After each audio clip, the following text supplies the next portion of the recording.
Yaman Doomerang. G'day. I hope you're well today. I'm Alison Barnes and I'm a proud Wiradjuri woman. This is video 2, this little explainer about Aboriginal people, our history, culture, and life. No. Before we begin, I'd like to offer an acknowledgement of country. I am still sitting on the beautiful lands of the Darug and Gundungurra people here in the beautiful Blue Mountains. And I'd like to pay my respects to the traditional custodians of this place and thank them for their beautiful and welcoming nature and spirit of this place. From the first sunrise, Darug and Gundungurra people have been sharing this land with their neighbours and hopefully friends, which would include the Wiradjuri people. And I want to offer my respect to them for that ongoing sense of welcome and care on their country. I'd also extend that respect to any other First Nations people who are here today. So today we're talking about country. What is it and why is it so important for First Nations people? This is a kind of a modern variation of the Tyndall map that you're probably quite familiar with that shows Australia broken up into different nation groups. It's a rough estimate. At the time of colonisation, there were about 350 different nation groups, and today they're estimating it's about 250. Colonisation. Anyway, that's a different story. So what is country? I can only speak from my perspective as a Wiradjuri woman born and raised on Darug land. Generally speaking, though, it's accepted that country is a living entity, embodying all the spiritual, cultural practices, family ties, identity, and a complex system of law, custom, and responsibility. For me, as a Wiradjuri woman, country is my mother. And my relationship with all of the other things on country, they're my brothers and sisters. We are all birthed from the same mother. So the birds and the animals and the trees and the rocks and the soil itself, all my brothers and sisters. And as such, I have a responsibility to take care of them and to treat them with respect. Which is why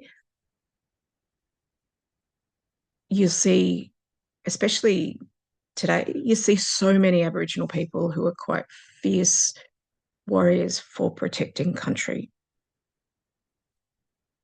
Country is a living, breathing, sentient entity, and we all are part of country in the same way that you are part of your family. I have my human family, but I also have my extended family, which includes country and everything that walks on it. So why is country so important?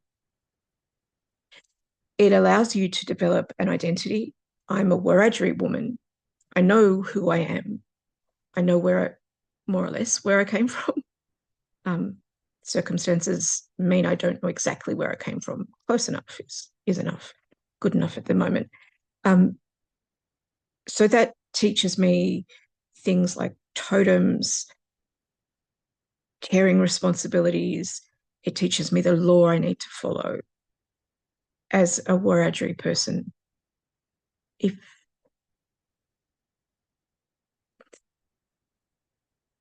I was taught by an old guy that liked to visit the creek in the bottom of the hill where I grew up, so in Darug country. I don't know where he was from. I was too young and stupid to know to ask. But he taught me that you can have a relationship with the country that you're on, the country that you're born on or that you live on. You can develop a relationship, a sense of a caring responsibility for that place. One of the ways that you can do that is by speaking the language of that country. Language is a gift from country. So if you speak the same language as a country, you can communicate. The country will recognize you and care for you as you walk across it And country will at the same time expect you to develop a caring relationship with it. So you care for country. Lots of people have taught me that from all over Australia. So I'm going to go with it's the truth. It's also not a bad idea. You don't need, you don't even need to be Aboriginal to do that. Anyone can do it. We can talk about that another time if people are interested. What happens when you don't know your country or you're not sure or you think you know, but then it turns out you don't, which was my experience? It can be hard to know. It can be hard for some people to know forced removals, stolen generations, people moving around for economic reasons or to escape the attention of the welfare where they're living because they don't want their kids taken away, people hiding their Aboriginality. There can be lots of reasons why people don't get to know their country.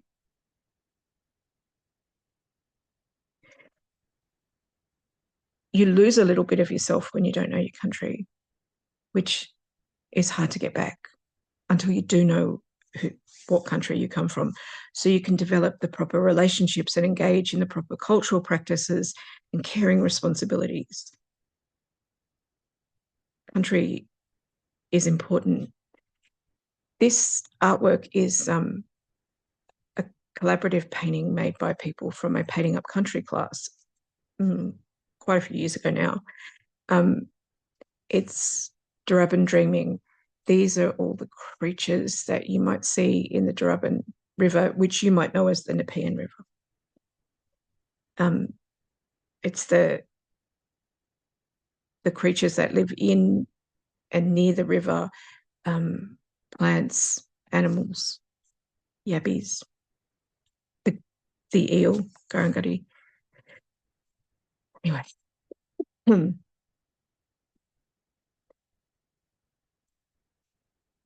I just wanted to show you what Darug country looks like. So this is Darug country from, the view from Hawkesbury Heights. So it's everything as far as the eye can see, way, way in the distance. You can just see it. There's the Sydney city skyline and North Sydney skyline. This is this down in the bottom corner of the screen. You can see that's part of the Nepean River. In the sort of middle distance, you can see some kind of pale white triangle-y things. That's when you're going down the M4 from the heading east, about Eastern Creek, you come to the electrical wires over the highway. That's them. Just to give you a sense of scale and perspective. And of course, as we've already spoken about, Darug country extends up into the Blue Mountains as well. But when I talk about Darug country, I just wanted you to be able to see it in your mind's eye and understand how big it is and how important it is.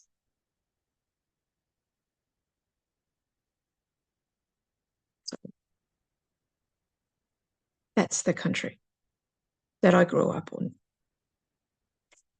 Even though it's not my country, it's not my family's country, I do feel a sense of responsibility to that country, and I have made an effort to understand that place and some of their stories and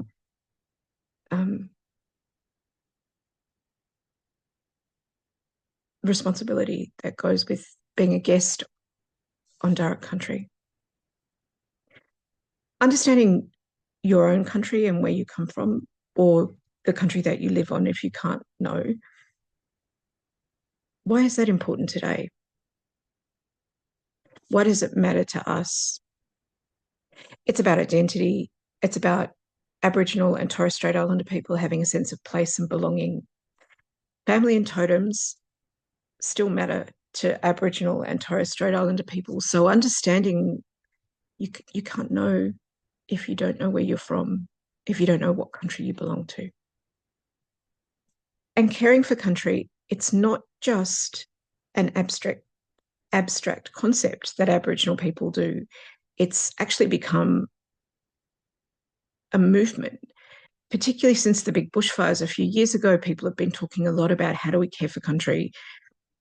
What can we learn from Aboriginal people? It's more than just, fire management. There's heaps of things that we could share, that we've been trying to share since the colonisers came to this country. The Nepean River that I just showed you a bit of, way back when people first settled out around Windsor and Richmond, Aboriginal people Darug people were trying to tell the colonisers, don't build your houses so close to the river, it will flood. Not having a common language made that kind of hard though. And lo and behold, there was a huge flood, and Aboriginal people went to enormous lengths to help save the colonisers and their families.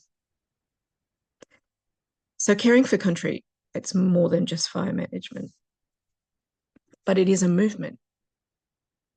And I like it because it means people are recognising that Aboriginal people know stuff and have something to share, something worth sharing. And, oh, okay, that's the end of it. That's your lot for today. So thank you for watching, and go you.